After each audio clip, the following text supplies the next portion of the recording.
같은 그림으로 설명을 할 거예요. 자, 여기 보면 매스 모먼트 이너시아 라고 나와 있는데 요거는 한글 용어로 하면 요거 질량이죠. 질량. 그리고 모먼트는 그대로 모먼트라고 해석을 하고요. 요거는 관성. 그래서 질량, 관성, 모멘트라고 하는 7글자나 돼요. 길어요. 질량, 관성, 모멘트라고 하는 것이 나오는데 요게 뭐냐면 아까 제가 계속 얘기했던 거 있죠. 관성. 아까 관성을 제가 쉬운 얘기로 고집이라고 얘기를 했죠. 요 관성, 고집이 이 관성 고집이라고 하는 요게 병진운동에서는 관성이라고 얘기를 하는 거고요. 돌림축이 있는 운동인 돌림운동. 돌림운동에서는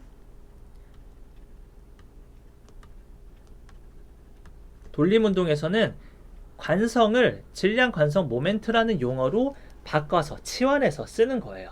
이렇게 개념을 잡으세요. 왜 관성의 앞에 질량도 붙고 모멘트도 붙느냐? 단어를 따져보자면 질량, 관성, 모멘트 세 가지 단어가 압축이 되어 있는 건데 질량, 관성은 사실 1차원적에서 얘기하는 병진운동과 거의 같아요. 그러니까 결국 질량에서 관성이 느껴진다는 거예요. 뭐 이건 제가 지금 해석한 건데 뭐 물리학도 분께서 봤을 때는 좀 뭔가 차이가 더 있을 수도 있지만 그냥 우리가 쉽게 키네지올로지를 이해하기 위한 물리학 관점으로 보자면 제가 이해한 건 질량 관성까지는 1차원적으로 움직이는 병진운동과 병진운동에서 얘기하는 관성과 별다른 차이가 없는 건데 질량 관성 다음에 이 모멘트가 좀 중요한 것 같다라고 생각을 합니다. 이 모멘트. 자, 그래서 이 질량 관성 모멘트를 예시로 한번 제가 설명을 해보면 요런 거죠. 이거부터 한번 볼게요. 제가 그 책상을 달달달 털어서 뒤져봤어요. 이 예시를 들 만한 게 뭐가 있을까? 뭐 이 설명하려고 뭔가를 사는 건 의미 없을 것 같고 이게 제가 대학 다닐 때 학술제 때 받은 펜인데 펜은 안 나와요. 지금 한 15년 정도 된 펜인 것 같아요. 요게 이렇게 되어 있는 상태에서 얘를 이렇게 빼면 이렇게 마술이 있죠. 길죠 더. 긴 게 이렇게 나와요. 그래서 여기 뒤에 꽂아서 이렇게 필기를 하고 다시 빼서 이렇게 집어넣으면 되는 이런 걸 학술제 때 선물로 받았어요. 근데 정말 다행히도 두 개가 있더라고요. 그래서 이 두 개 가지고 설명을 좀 할 텐데 병진운동에서는 보세요. 요거나 아니면 요 금색으로 되어서 이렇게 조립을 하면 두 가지 모두 같은 회사에서 나오고 색만 다른 거예요. 은색과 금색 색만 다르지 이 펜의 무게 곧 질량은 동일합니다. 그죠? 동일한 질량이에요. 자, 만약에 제가 이거를 완전히 아무것도 없다는 진공 상태라고 가정을 한다면 여기서 얘를 이렇게 툭 미는 거나 아니면 얘를 이 상태에서 툭 미는 거나 사실 큰 차이가 없어요. 물리학적으로 보면 같다고 거의 볼 거예요. 네, 이렇게 되면 지금 이쪽 면에서 만나는 공기의 저항은 거의 동일하겠죠. 뭐 정말 물리학적으로 분석하자면 조금 다를 수 있겠지만 우린 거기까지 보는 게 아니니까 이 상태는 거의 동일하다라고 보는 겁니다. 근데 우리는 병진운동이 아니라 돌림운동을 이해하기 위해서 제가 펜까지 꺼낸 거죠. 돌림운동은 축이 있어야겠죠. 축을 기점으로 여기 고리가 달려 있는데 이 고리를 제가 잡고 탁 치면 이렇게 축 운동을 하고 있죠. 이렇게 축을 기점으로 왔다 갔다 돌림 운동을 하고 있는 거잖아요. 물론 360도로 돌지 않지만 이 상태에서 이렇게 치면 돌림 운동을 하고 있는 겁니다. 관성을 유지하고 멈춰 있으려고 하는 이 펜을 툭 치는 힘을 발생을 시켰을 때 돌림 운동이 축을 기점으로 만들어지고 있는 모습이죠. 자, 같은 펜인데 나무젓가락에 이렇게 달았어요. 이 상태에서 관성을 유지하고 멈춰 있으려고 하는 상태다 라는 전제하에서 하는 거예요. 멈춰 있는 상태에서 제가 앞뒤로 그러니까 좌우로 흔들릴 수 있게 힘을 주면 동일하게 나무젓가락을 통해서 힘이 전달이 되겠죠. 요렇게 그럼 지금 움직이는 속도의 차이 보이나요? 다시 이렇게 보여드릴게요. 이 상태에서 제가 좌우로 한번 흔들리는 힘을 발생시키면 금색과 은색의 속도 차이 보이시죠? 돌림축으로부터 길이가 짧은 은색이 훨씬 더 빠르게 흔들리고요. 길이가 긴 금색 펜은 천천히 흔들리는 모습 다시 한번 볼게요. 한번 흔들었어요.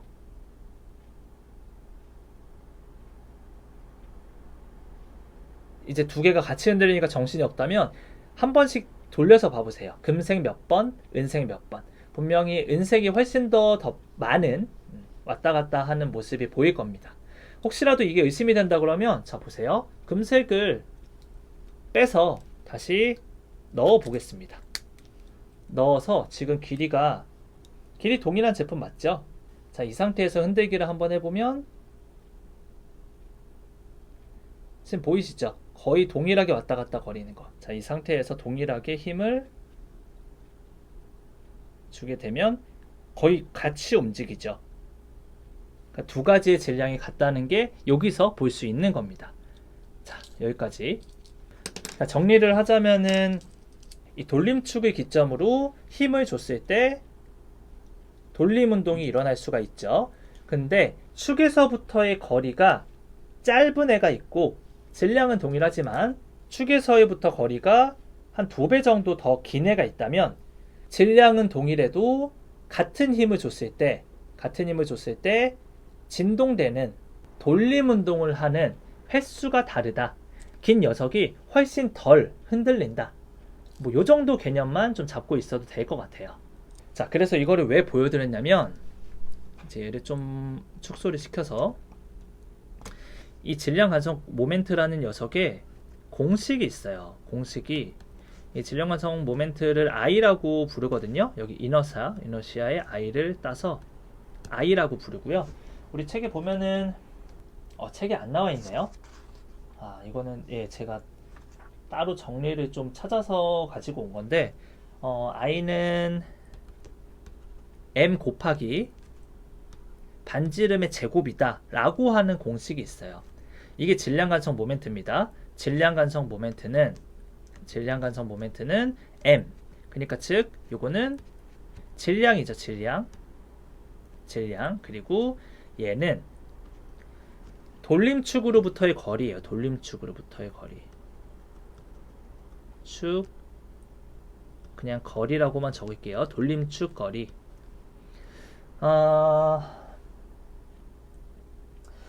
90페이지에 보면 한 10번째 줄, 위에서 10번째 줄을 보면요. 왼쪽 문단에서 10번째 줄을 보면 가로치고 나와 있는 문장이 있을 거예요. 질량 관성 모멘트는 흔히 I로, 똑같이 I로 쓴다라고 얘기를 하고 있고요.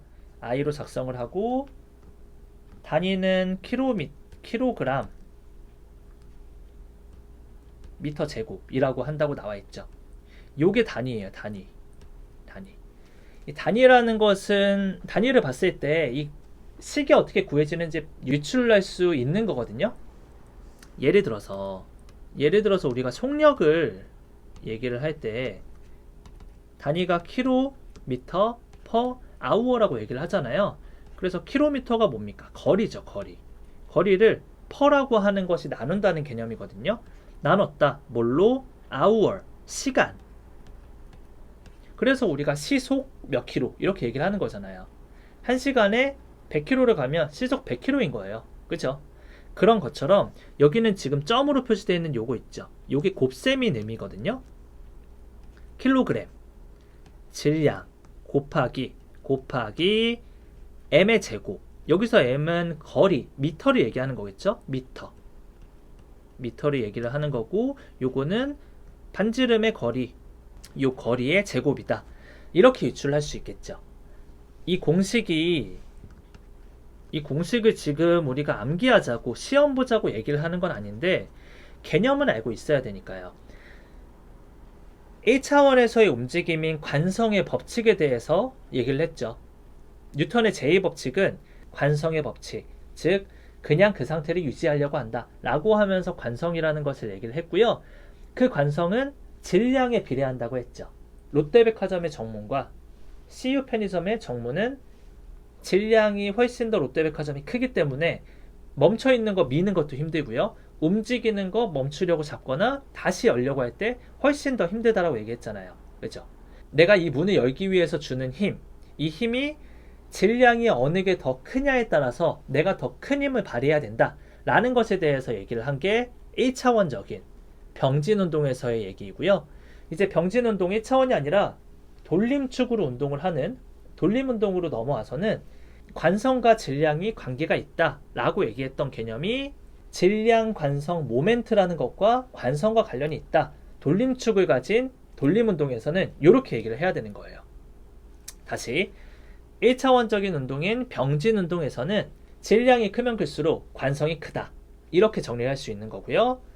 넘어와서 돌림운동, 돌림축으로 움직임을 하는 돌림운동에서는 질량, 관성, 모멘트가 크면 클수록 관성을 더 크게 갖는다. 이렇게 정리를 한다는 거죠. 이해되셨죠? 자, 그래서 이제 공식을 보시면 질량이 크면 클수록 관성이 커진다라는 건 우리가 알고 있죠. 그러니까 즉 무게가 무거우면 무거울수록 내가 이거를 밀어내야 되는 힘이 훨씬 더 많이 들어간다. 이해되죠? 근데 돌림축에서부터의 거리 제곱이 있긴 한데 뭐 제곱은 크게 생각하지 말고요. 그냥 곱하기의 개념이니까 돌림축에서의 거리도 크면 클수록 관성이 더 커지겠죠. 돌림축을 가진 운동 안에서. 자, 이걸 가지고 얘를 다시 한번 보시는 거예요. 자, 지금 요 은색 길이보다 금색의 길이가 2배 정도 길다고 얘기를 했죠. 그러면 요 은색의 펜보다는 금색 펜이 훨씬 더 관성, I라고 표시한 질량, 관성, 모멘트인데 그냥 뭐 어려우니까 관성이라고 할게요. 이 관성이 짧은 애보다 2배 긴 애는 관성이 더 크다. 즉 고집이 있다. 안 움직이려고 한다 라고 볼 수 있겠죠. 뭐 지금 얘기하면서 손이 약간 떨리긴 할 텐데 지금도 보이죠. 얘는 엄청 많이 떨리는데 얘는 거의 잘 움직이지 않죠. 그만큼 관성이 큰 거죠. 지금 얘를 이렇게 만들어서 제가 힘을 동일하게 주게 되면 둘, 셋, 넷, 다섯. 은색은 5번 정도 왔다 갔다 할 동안 금색은 한 3번 남짓 왔다 갔다 하는 것 같아요. 지금 이 움직임이 특히 은색 펜의 움직임이 한 번으로 딱 정리해서 말씀드리기에는 너무 빨라서 한 5번 정도로 봤거든요. 5번 정도 왔다 갔다 할 동안에 금색 펜은 한 3번 정도밖에 왔다 갔다 안 했다라는 거예요. 같은 시간에 얘는 5번 왔다 갔다 할 동안 얘는 3번밖에 왔다 갔다 안 했다라는 요 말은 금색이 은색보다 고집이 더 세다. 멈춰 있으려고 하는 게 훨씬 더 크다 라고 말할 수 있겠죠. 자, 물리를 제대로 이해하기 위해서 사실 이런 공식들도 뭐 제대로 유출을 해내고 이런 과정이 아마 필요할 거예요. 근데 뭐 저도 사실 물리에 대해서 그렇게 친근하지는 않고요. 관절에서 움직임이 일어나는데 돌림축에서 어떻게 움직임이 일어나는지를 이해하기 위해서 우리가 키네지올로지를 보는 거잖아요. 그 정도 니즈라면 물리학을 이 정도 느낌으로 이해하면 되지 않을까라고 개인적으로 생각이 들고요. 요 공식이나 이런 것들은 제가 스킵하지 않고 언급은 계속 할 거예요. 언급은 하겠지만 이거를 외우라는 느낌보다는 이 공식의 의미를 그리고 이 공식을 머릿속에 넣은 상태에서 어떻게 현장에서 바라봐야 되는지 위주로 강의를 좀 해드리도록 하겠습니다. 그림 4.1을 다시 보시면 오른다리 왼다리 질량은 동일하겠죠.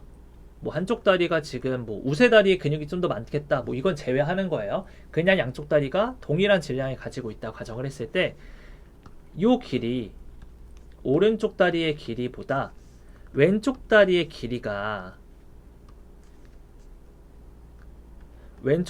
길이가 훨씬 더 짧죠. 숄트라고 적을게요. 훨씬 더 짧죠.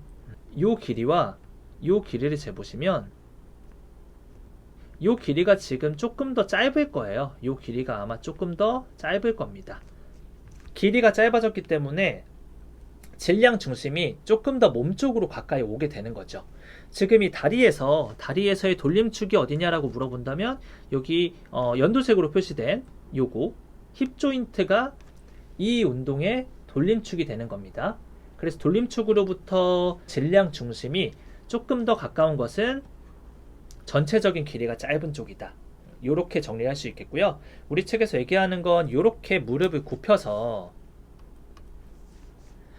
이렇게 굽혀서 플렉션을 시킬 수 있는 요 능력들, 인체가 가진 요런 능력들 때문에 똑같은 질량이더라도 효율적으로 몸을 쓸 수 있는 방법이 된다라고 얘기를 하고 있어요. 그러니까 달리기를 할 때 어찌 보면 뭐 여러 가지 요인이 있겠지만 1등을 누가 하느냐에 대한 관건은 이 무릎을 누가 더 빨리 굽혔다가 펴서 지면을 대고 차느냐, 요 문제일 거예요. 근육들을 사용해서 파워풀하게 다리를 당겨 올려면 다리가 펴져 있는 상태에서 이렇게 오는 것보다 다리 핀 상태에서 발로 차고 바로 무릎을 굽혀서 앞으로 이동한 다음에 다리를 뻗는 게 훨씬 더 기록 단축에 용이하다. 이런 개념으로 좀 설명을 해주고 있어요. 네, 이해가 되나요? 네, 요 정도 정리를 하도록 하고요. 자, 이 길이에 따라서 달라지는 질량 관성 모멘트에 대한 내용을 우리 책에서는 또 다른 걸로 예시를 하나 더 들었어요. 다음 슬라이드를 보시면 다음 페이지죠. 91페이지에 그림 4.2를 보시면 다이빙을 할 때 이런 모습들을 나타내는 거예요. 사실 이거 가지고 좀 더 깊은 설명을 하려고 했는데 너무 1법칙부터 이렇게 타이트하게 가면 2법칙은 더 길어질 것 같거든요. 네, 다들 지칠까봐 이건 간단하게만 보고 넘어갈게요. 자, 돌림 운동을 하는데 우선 요거 어떻게 하는 건지 대략적으로는 아시죠? 요렇게 다이빙, 여기 밑에는 이렇게 물이 찰랑찰랑 있겠죠? 너무 낮은데? 자, 요렇게 다이빙대가 있으면 여기에 사람이 이렇게 올라가서 밑으로 내려갔다가 띠용용용 하면서 이렇게 올라가는 거겠죠? 그래서 이렇게 있는 상태에서 1번 그림처럼 이렇게 무릎을 굽히고 손으로 잡고 있는 이런 모습이다라고 보면 되겠습니다. 그래서 이 상태에서는 fastest, 가장 빠르다. angular velocity, 각속도가 제일 빠른 상태가 A고요. 제일 빠른 상태이고요. slowest, 가장 느린 상태는 C 그림입니다. 뭐 이 법칙에서 더 자세히 다루긴 할 텐데요. 뛰어 올랐을 때 사실 여기서 이렇게 뛰어 오르고 나면 이 사람이 돌릴 수 있는 에너지라고 할까요? 에너지. 영어로 쓰면 너무 그렇죠. 그냥 이 사람이 가질 수 있는 힘은 그냥 돌아가는 요 힘은 그대로 유지된 상태에서 계속 가는 거겠죠. 소진될 수는 있겠죠. 이렇게 마찰력, 그 공기의 저항 같은 것들이 느껴지면 이제 덜 돌아갈 수는 있겠지만 어쨌든 힘이 더 생기지는 않는다라는 거예요. 그죠? 힘은 거의 유지가 된다라고 할게요. 힘은 유지가 되어 있는 상태에서 이렇게 펼쳐져 있는, 요렇게 몸이 다 펼쳐져 있는 요 상태에는 지금 반지름을 따지자면은 요 정도의 길이잖아요. 근데 몸을 굽히게 되면 지금 전체 길이는 한 요 정도가 되고 반지름 한 요 정도로 좀 줄어들었죠. 여러분들이 이건 본능적으로 아마 알지 않을까 기대를 합니다. 요 C 그림에서 B는 제외하고 A 그림으로 순간적으로 이렇게 몸을 확 접으면 속도가 더 빨라지죠. 이해되나요? 대표적으로 우리 가장 익숙한 거, 원래는 한 20년 전만 해도 익숙하지 않았는데 이제 너무 익숙한 김연아 선수가 우리에게 피겨라는 그 종목에 대해서 굉장히 많은 것을 알려주고 준 게 많잖아요. 김연아 선수가 이렇게 빙판 위에 손을 이렇게 벌리고 이렇게 돌고 있다고 할게요. 한 다리 이렇게 짚고 이렇게 뱅글뱅글 이렇게 돌고 있는 거예요. 이렇게 돌고 있어요. 그럼 이러고 있다가 김연아 선수가 손을 이렇게 모으는 동작을 가끔 하거든요. 이렇게 모아서 이렇게 하게 되면 이렇게 길었던 팔이 이렇게 좁아지면서 속도가 훨씬 더 빨라지는, 속도가 훨씬 더 올라가는 효과가 나타나는, 요거를 아마 피겨 스케이팅을 여러분들이 보셨더라면 아마 한 번 이상은 무조건 봤을 거예요. 대한민국 국민이라면. 그쵸? 이렇게 손을 벌렸을 때는 이런 느낌으로 돌아가다가 손을 이렇게 모으는 순간에 뱅글뱅글 이렇게 돌아가는 그런 모습을 보셨더라면 그 김연아 선수의 멋있는 모습을 연상하시면 될 것 같아요. 그래서 이렇게 되는 이유는 중심축으로부터의 거리가 이거보다 중심축에서 훨씬 더 짧아졌잖아요. 중심축에서 훨씬 더 짧아졌기 때문에 이런 움직임이, 이런 회전력이 더 빨라진다 라고 이해를 하시면 되고요. 요거에 대한 전반적인 자세한 설명은 뒤에 제2법칙에서 훨씬 더 논리적으로 그리고 공식과 같이 대비하면서 설명을 해드려야 될 것 같아요. 1법칙에서는 그냥 요 정도 느낌까지만 보고 넘어가도록 하겠습니다. 정리를 하면, 자, 관성의 법칙은 고집의 법칙이다라고 얘기를 했고요. 멈춰 있으려고 하는 애가 고집을 부리는, 그래서 힘을 주지 않는 이상은 멈춰 있는 애는 계속 멈춰 있으려고 하고, 그리고 움직이고 있는 애도 마찬가지로 힘을 주지 않는 이상은 그 속도 그대로 움직이려고 하는 것을 관성의 법칙이다 라고 얘기를 했습니다. 그래서 관성은 질량과 밀접하게 연관이 되어 있다 라고 얘기를 했고요. 질량이 크면 클수록 관성을 깨뜨리는, 즉 움직이게 만들거나 움직이는 걸 멈추려고 할 때 쓰는 힘이 훨씬 더 많이 들어간다. 질량이 클수록 힘이 많이 들어간다. 반면 질량이 작을수록 힘이 적게 들어간다. 이런 개념으로 병진운동이라는 선형운동에서는 얘기를 했습니다. 이제 이 병진운동이란 개념에서 1차원에서 돌림축을 가진 돌림운동으로 가게 되면, 관성은 질량에 비례한다라는 말은 맞긴 맞는데 평면이 아니라 돌림축이 있기 때문에 질량은 동일하게 관성에 영향을 주는데 반지름, 돌림축으로부터의 거리, 이 거리가 추가적으로 돌림운동에서는 고려를 해야 된다라고 얘기를 했고요. 질량이 동일하더라도 이 거리가, 돌림축으로부터의 거리가 길면 돌아가는 속도가 느려진다. 왜냐하면 얘는 원래 멈춰있던 애니까 멈춰있던 애를 돌리려고 할 때 길이가 짧은 애는 톡 쳐도 획획획 돌아가는데, 길이가 긴 애는 톡 치면 그냥 이 정도만 움직였다가 멈춰있는 상태로 돌아가려는 하는 성질로 되겠죠. 이게 관성이라는 거잖아요. 그래서 질량과 더불어서 돌림축에서부터의 거리도 중요하다. 이렇게 개념을 잡았습니다. 그리고 제2법칙으로 넘어가게 되면 동일한 에너지를 받고 돌아가는 상태에서 길이가 길어지면 돌아가는 속도가 좀 천천히 돌아가게 만들어지고요. 길이가 짧아지면, 돌림축으로부터의 길이가 짧아지면 천천히 돌아가던 게 갑자기 또 빨라질 수 있다. 이 정도 개념까지 제2법칙에서 배울 것을 선행적으로 봤다고 보시면 될 것 같아요. 자, 이렇게 하면은 제가 웬만큼 지금 제1법칙에 대한 거는 정말 꼼꼼하게 리뷰를 해드렸거든요. 어려우실 것 같아요. 아마 어려우실 텐데 돌려보세요. 네, 2번, 3번 돌려보시면 그래도 조금 친숙해지고요. 5번, 6번 돌려보시면 아, 이제서야 이게 좀 와닿는다, 이해가 된다, 머릿속으로 이제 각인이 된 것 같다, 이런 느낌이 들 거거든요. 저도 마찬가지지만 물리 공부를 열심히 안 했기 때문에, 미리 해야 되는 공부를 못 다 했기 때문에 지금 이제 하는 거다 라고 생각을 하시고요. 우리가 죽기 전에 물리학을 연계해서 현장에 적용을 할 수 있다면 얼마나 기쁠까, 이렇게 좀 긍정적인 생각을 가지고 따라오시기 바랍니다. 자, 제2법칙 잘 정리를 해주시고요. 저랑은 제2법칙에서 뵙도록 하겠습니다.